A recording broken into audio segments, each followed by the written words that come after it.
अखिलेश जी बार बार कहते हैं कि अगर बीएसपी आएगी तो उसकी गारंटी कौन लेगा। तो अगर आप कोशिश करेंगे तो गारंटी भी लेनी पड़ेगी, ये भी तो आपके सामने रिस्क होगा। देखिए, कृपा करके माननीय अखिलेश जी स्वयं एक परिपक्व नेता हैं और वो पूरे प्रदेश का, इतने बड़े प्रदेश का नेतृत्व कर चुके हैं और मुझे पूरा विश्वास है कि उनको भी इस चीज की जिम्मेदारी का एहसास है कि अगर भारतीय जनता पार्टी को हराना है तो हम सभी दलों का, मैं किसी विशेष दल का नाम नहीं ले रहा, ये सिर्फ कांग्रेस के अकेले की जिम्मेदारी नहीं है, सिर्फ माननीय राहुल गांधी जी की जिम्मेदारी नहीं है। देखिए, सपा और बसपा ये महत्वपूर्ण नहीं है।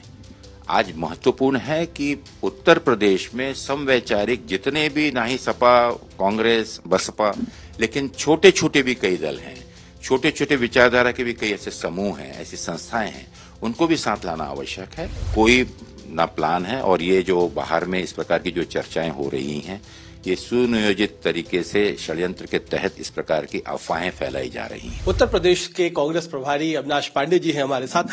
बहुत सारी बातें चल रही हैं गठबंधन को लेकर के, समाजवादी पार्टी को लेकर के। एक मीटिंग भी आज होने वाली है, क्या है, कहां तक पहुंची है बात, किस दिशा में जाती हुई दिखती है? गठबंधन का, जैसे आप जानते हैं कि समवैचारिक सभी जितने भी घटक दल हैं, एक समविचार को लेकर, एक लक्ष्य को लेकर 2024 के लोकसभा चुनाव में किस प्रकार से हम इस देश में लोकतंत्र को बचाने वाली सभी ताकतों को इकट्ठा लाकर और संविधान को सुरक्षित रखा जाए, ये उसका प्राथमिक उद्देश्य है। और इसके चलते हुए जितने भी सेक्युलर पार्टीज हैं, जितने भी एक विचारधारा से सोचते हैं, उनके मुद्दे अलग अलग होंगे, लेकिन एक कॉमन गोल, जहां पर भारतीय जनता पार्टी के सामने एक उम्मीदवार को पेश कर और जिस प्रकार से बहुमत के आधार पर इस देश के लोकतंत्र के साथ और संविधान संस्थाओं के साथ में खिलवाड़ किया जा रहा है, उससे इस देश को बचाने के लिए। और स्वाभाविक है कि इसमें कांग्रेस उसमें अहम भूमिका उसमें निभा रही है, लेकिन अन्य सभी देश के चुने हुए जितने भी शीर्ष नेतृत्व हैं, वो एक साथ आके इस पे विचार मंथन कर रहे हैं। और इसके चलते हुए गठबंधन हर राज्यों की इकाइयों के साथ, जो कोऑर्डिनेशन कमेटी है हमारे कांग्रेस की, वो उनसे चर्चा कर रही है। स्थानिक नेताओं के आधार पर उनके भौगोलिक, राजनीतिक, वहां की सांस्कृतिक सभी विषयों पर विचार कर और किस प्रकार से वहां बेहतर उम्मीदवार उतार सकते हैं, और उसके आधार पर अन्य दलों के साथ में भी ये चर्चा हो रही है, जिसमें कोशिश है कि हम भारतीय जनता पार्टी के हर एक उम्मीदवार के सामने इंडिया गठबंधन का एक उम्मीदवार पेश करें। अच्छा, एक बात जो होती है कि उत्तर प्रदेश में समाजवादी पार्टी भी है और बहुजन समाज पार्टी भी है, तो उनको लेकर के उहापोह है। कई सारे लोग चाह रहे हैं कि बीएसपी के साथ, मायावती जी के साथ भी गठबंधन हो जाए। देखिए, इसका निर्णय तो जो कोऑर्डिनेशन कमेटी है, ये उनकी जिम्मेदारी है, मेरा मैंडेट वो नहीं है।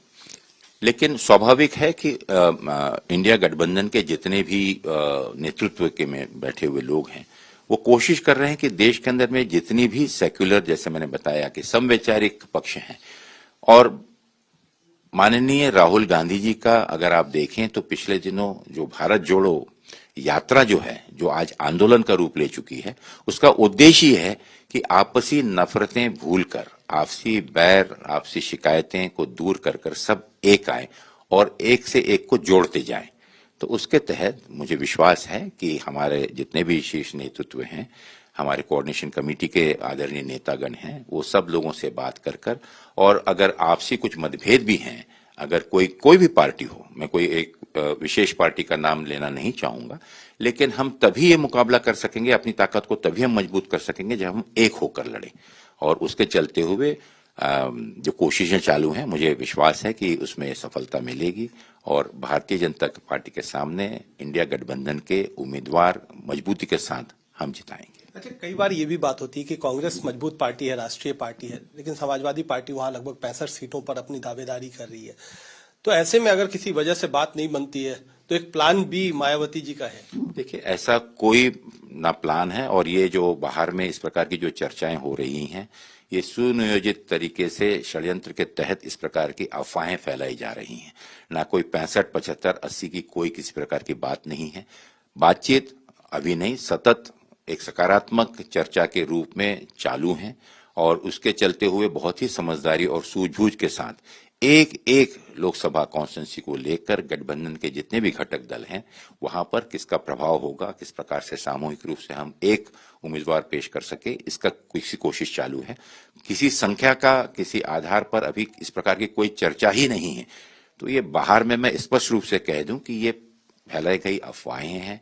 जब इस पर निर्णय होगा तो इंडिया गठबंधन के जो भी सूत्रधार हैं या जो जिम्मेदार व्यक्ति लोग हैं वो इसके बारे में जाहिर रूप से इसको डिक्लेयर करेंगे। कांग्रेस कितनी सीट पर लड़ना चाह रही है उत्तर प्रदेश में, क्योंकि सबसे बड़ा स्टेट है, 80 सीटें हैं, तो कांग्रेस ने 2009 का एक फॉर्मूला जो है वो सामने रखा है। क्या है आपकी इच्छा? फॉर्मूला आपको शायद जानकर होगी। फॉर्मूला जैसे मैं बताया, फॉर्मूला एक ही है।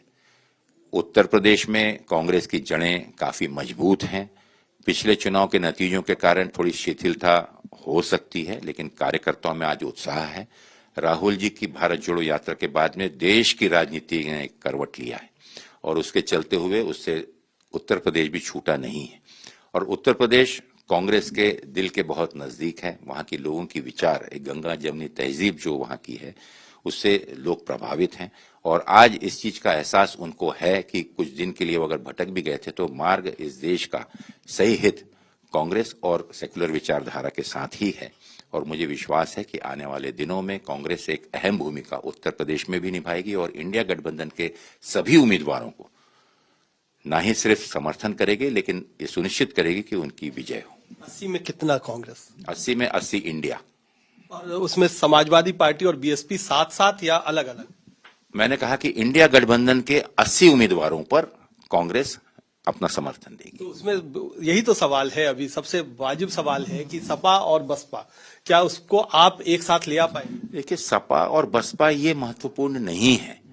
आज महत्वपूर्ण है कि उत्तर प्रदेश में समवैचारिक जितने भी, ना ही सपा, कांग्रेस, बसपा, लेकिन छोटे छोटे भी कई दल हैं, छोटे छोटे विचारधारा के भी कई ऐसे समूह हैं, ऐसी संस्थाएं हैं, उनको भी साथ लाना आवश्यक है। और मुझे विश्वास है कि जो कार्य चल रहा है बहुत ही सकारात्मक रूप से चल रहा है, उसके परिणाम आपको आने वाले दिनों में दिखेंगे। चलिए, तो ये अविनाश पांडे जी का कहना है कि 80 सीटों पर इंडिया गठबंधन जीतेगा और बीजेपी के खिलाफ 1 on 1 मुकाबला है। कोई विरोधी वोट का बंटवारा कम से कम हो, इसकी कोशिश कांग्रेस करती रहेगी। कुमार खुणाल, यूपी तक।